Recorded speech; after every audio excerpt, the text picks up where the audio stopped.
அல்லாஹ் கொடுத்ததை கொண்டு குறைவுபடாமல் திருப்தியோடு வாழக்கூடியவர்களை அல்லாஹ் ரப்புல் ஆலமீன் நேசிக்கிறான். அல்லாஹ்வுடைய தூதர் ஸல்லல்லாஹு அலைஹி வஸல்லம் சொன்னார்கள், செல்வந்தம் என்பது செல்வத்தை அதிகமாக சேகரிப்பதோ சொத்துக்களை அதிகமாக குவிப்பதோ அல்ல.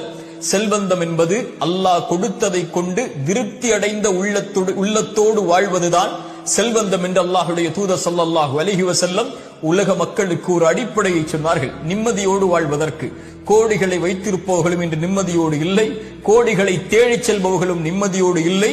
நிம்மதியுடைய வாழ்வை வாழ்பவர்கள் அல்லாஹ் எதை கொடுத்தானோ அதை கொண்டு திருப்தி அடைந்த உள்ளத்தோடு வாழ்பவர்கள் மட்டுமே. இந்த அல்லாஹ்வுடைய தூதர் ஸல்லல்லாஹு அலைஹி வஸல்லம் சொன்னார்கள், ஆதமுடைய மகனுக்கு ஒரு ஓடை தங்கம் கிடைத்தாலும் இரண்டாவது ஓடை வேண்டும் என்றுதான் ஆசைப்படுவான்.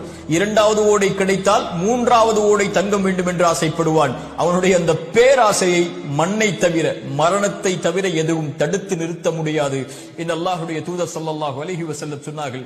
அதனால்தான் அல்லாஹ்வின் அருட்கொடையை புரிந்து கொள்வதற்கு ஒரு நியதியை